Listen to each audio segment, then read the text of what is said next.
Hey everyone, this is Rod. Hope you're doing well out there. So, recently just listening to the media on the right, and they're really upset right now. And one of the reasons that they're really upset is because they heard this information that Biden administration put out, which is a warning. And the warning is that they are labeling a group in the United States as a terrorist group. A domestic terrorist group is what they're calling them.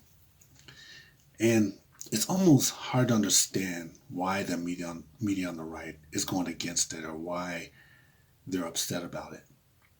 Because when you look at the situation logically, it brings alarm. It should bring alarm to all of us. And not only should it bring alarm to us, but the vast majority of the people in this country feel the same way, that we're looking at possibly a domestic terrorist group. And the reason why they say that is because you look at what they do. There's like three things I can think of what they do that labels themselves as a terrorist group.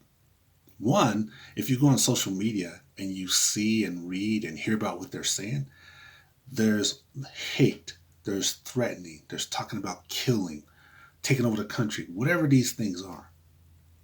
That sounds to me logically like a domestic terrorist group. It just sounds like it, right?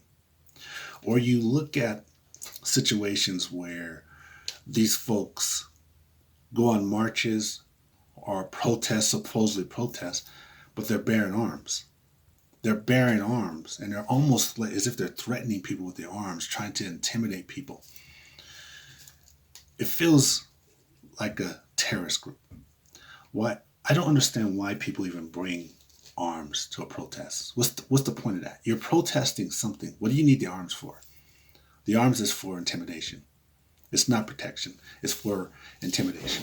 And then the other thing is, these folks marched the Capitol. They broke into the Capitol. What do you call this? It's terrorist. It's terrorism. They threaten senators and Congress people. What do you think that is? Terrorism. It's not a protest. It's terrorism. 5 people were killed. Many police officers are injured. Terrorism. There's no other way to picture this. You can't say anything other than that's what it is. Or at least that's what it looks like, is what I'm saying. So they appear in this way, and the government has no choice but to label what they're seeing. People are terrorizing. And, the thing is, too, like, this country values guns. And I have no problem with that.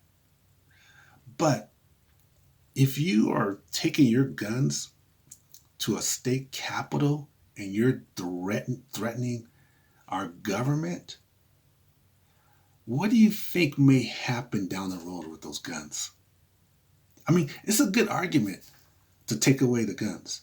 I mean, guns are for protection. If you're in your house, something happens, or you just need protection. It's not to go about threatening government. It's not to take with you to protest and intimidate people. It's not to drive around in your trucks waving your gun out the window. That's not what it's for. Those are crimes. And the government is labeling it as such. And it's to our benefit, because there's a couple choices I see here. I'm not saying they would do this or not, but the choices is this. Number one, you label the group as you see them, a domestic terrorist group. And by doing that, it allows all of us who has guns, I don't have a gun, but it allows all of us who has guns, we can still practice and keep our guns. That's what it does. It's like it's them doing it, we'll separate them, okay, so we'll handle that. Otherwise, people that are doing this and behaving in such a way, they make it so that people who carry guns in a law-abiding way might not be able to carry them down the road. You never know. You never know. But anyway, that's my opinion, everyone. Peace and hope.